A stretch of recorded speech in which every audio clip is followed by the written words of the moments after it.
హరే కృష్ణ. ఈరోజు మనం దామోదర లీల అంటే ఏంటో తెలుసుకుందాం. దామ అంటే తాడు, ఉదరం అంటే పొట్ట. తాడుతో యశోదాదేవి కృష్ణుని పొట్ట చుట్టూ కట్టింది కాబట్టి దామోదర అనే పేరు కృష్ణుడికి వచ్చిందనమాట. ఈ ఆశ్వీజ పౌర్ణమి నుంచి కార్తీక పౌర్ణమి వరకు ఈ దామోదర మాసాన్ని మనం జరుపుకుంటాము. ఈ మాసంలో మనం కృష్ణుణ్ణి నేతి దీపాలతో పూజిస్తాం. కార్తీక మాసం ఎంతో ప్రత్యేకమైనది. ఎందుకంటే ఈ మాసంలోనే శ్రీకృష్ణుడు ఎన్నో లీలను చేశాడు. గోవర్ధన లీల, దామోదర లీల మరియు రాసలీల. అందుకే రాధారాణికి కూడా ఈ మాసం అంటే ఎంతో ఇష్టం. పద్మపురాణం చెబుతుంది, కార్తీక మాసంలో ఒక దీపం వెలిగిస్తే 1,00,000 యజ్ఞాలు చేసిన ఫలితం వస్తుంది. ఈ కార్తీక మాసంలో హరే కృష్ణ గోల్డెన్ టెంపుల్కి వచ్చి శ్రీ రాధాకృష్ణులను దర్శించుకొని వారి ఆశీర్వాదం తీసుకోవాల్సిందిగా మిమ్మల్ని మనస్ఫూర్తిగా ఆహ్వానిస్తున్నాం. ఈ వీడియోలో మనం కృష్ణుని అద్భుతమైన దామోదర లీల గురించి వినబోతున్నాం. దామోదర లీల అంటే అందరికీ తెలిసిన విషయమే.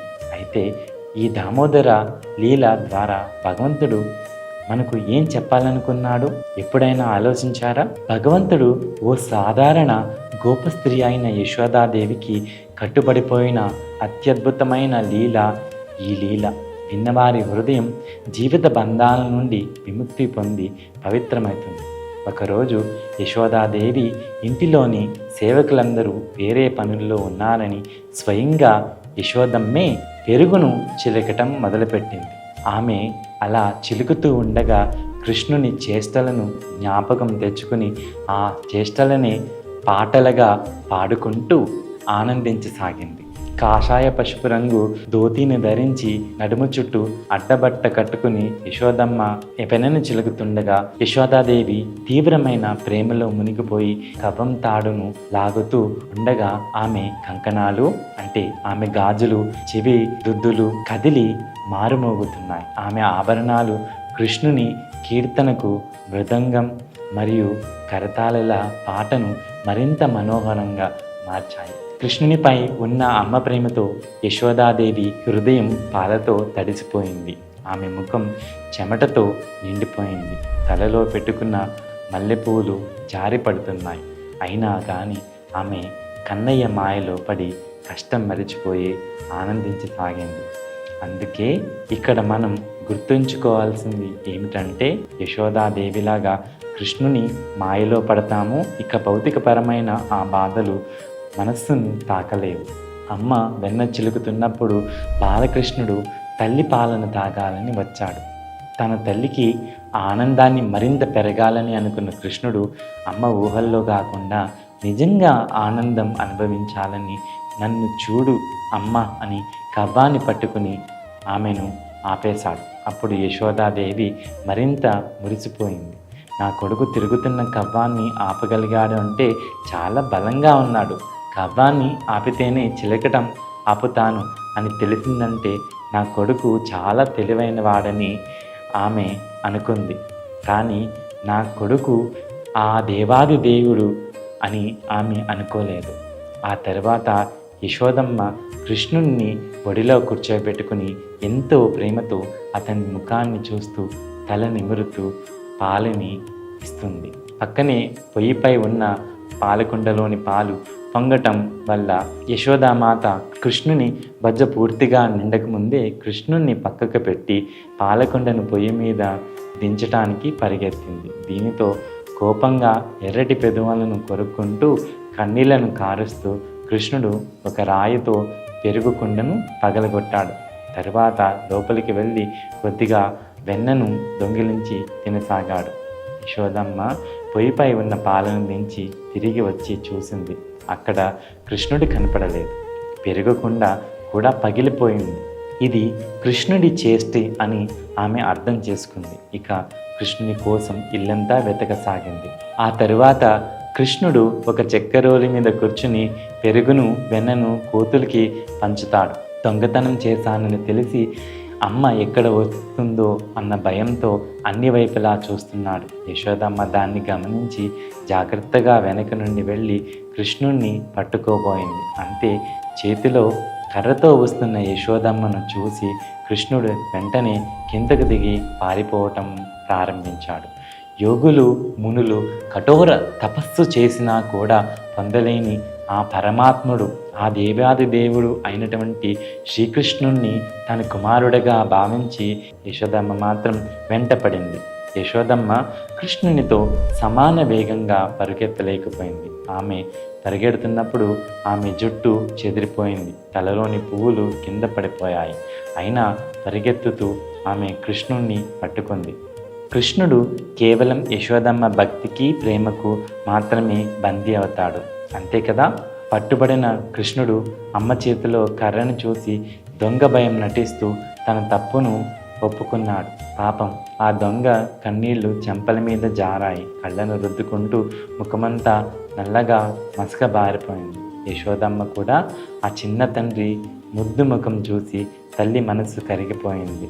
ఇక కన్నయ్యను చేత పట్టుకొని, కృష్ణ, నువ్వు ఇలా చేయకూడదు, అమ్మ నీ వల్ల ఎంత కష్టపడుతుందో చూడు అంటూ బుజ్జగిస్తుంది.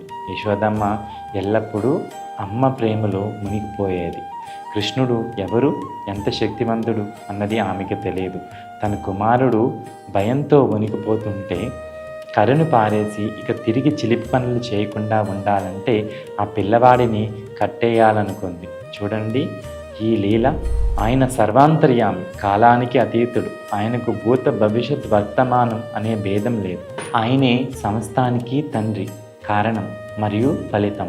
ఇంద్రియాలకు అందని ఆ అవ్యక్త రూపము పరమాత్ముడు ఇప్పుడు మానవ శిష్యుగా అవతరించాడు. యశోదమ్మ మాత్రం ఆయనను సాధారణ బాలుడిగా తన కుమారుడిగా భావించి, నా కుమారుడు నా హక్కు అని లాలించి పాలించి తాడుతో కట్టాలని అనుకుంది. అలా కృష్ణుణ్ణి చెక్కరోలుకు కట్టాలని ప్రయత్నించినప్పుడు 2 ఇంచుల తాడు తక్కువైంది. యశోదమ్మ దానిని గమనించి అందుకే మరో తాడు తీసుకువచ్చి దానిని కలిపింది. కొత్త తాడు కూడా 2 ఇంచులు తక్కువైంది. మరొక తాడును కలిపిన అది కూడా 2 ఇంచులు తక్కువైంది. యశోదమ్మ ఎన్నో తాడులను కలిపి చూసిన ఫలితం ఇంకా 2 ఇంచులు తక్కువగానే ఉంది. ఇలా యశోదమ్మ ఇంట్లో దొరికిన అన్ని తాడులను కలిపినా ఆమె ప్రయత్నం విఫలం అయ్యింది. ఎన్ని తాడులను కలిపినా 2 వేళ్లంతా తక్కువగానే అవుతుంది. ఇది చూసి ఎరుగు పొరుగు వృద్ధ గోపికలు నవ్వసాగారు. యశోదమ్మ కూడా శ్రమ పడుతూనే నవ్వుకుంది. వారందరూ ఆశ్చర్యానికి లోనయ్యారు. చాలాసేపు ఈ విధంగా కష్టపడడం వల్ల యశోదమ్మ శరీరం మొత్తం చెమటతో తడిసి ఆమె తలలోని పువ్వులు నేలపై పడిపోయాయి. ఇక తన తల్లి ఇంతగా శ్రమిస్తుందని చూసి కృష్ణుడు కరుణతో చివరకు తాడును కట్టించుకున్నాడు. ఇక్కడ ఒక విషయం చెప్పాలి. ఆ 2 ఇంచుల తాడే ఎప్పటికీ ఎందుకు తగ్గుతుంది చెప్పండి? 1 భక్తిని ప్రయత్నం, అతని సాధన, అతని నిస్వార్థ పూజ భగవంతుడి కోసం, వాడి త్యాగం, ఏ కోరికలు లేకుండా భగవంతునిపై ప్రేమతో వాడు పడే తపన, అది ఆ ఇంచు. మరో ఇంచు ఆ భగవంతుని కృప. ఈ 2 ఇంచులు కలిసినప్పుడే భగవంతుడు మన హృదయాల్లో బంధింపబడతాడు. ఈ సమస్త విశ్వం, దానిలోని మహత్తరమైన దేవతలు శివుడు, బ్రహ్మ, ఇంద్రుడు వంటి వారు ఆ పరమేశ్వరుడు అయినటువంటి భగవంతుని నియంత్రణలో ఉంటారు. అయితే కృష్ణుడు ప్రత్యేక గుణం ఏమిటంటే ఆయన ప్రేమతో భక్తితో ఉంటే తన భక్తుల హృదయాల్లో బందీ అవుతాడు. ఈ లీలలో కృష్ణుడు అదే చెప్తున్నాడు. నువ్వు నన్ను ప్రేమించు, నేను నీకు బందీ అయిపోతా అని భౌతిక లోకానికి విముక్తి ప్రసాదించి ఆ పరమేశ్వరుడు నుండి బ్రహ్మ, శివుడు లేదా ఆయన సదా సహచారి అయిన లక్ష్మీదేవి కూడా పొందలేని కరుణను యశోదాదేవి మాత్రం పొందింది. ఎందుకు?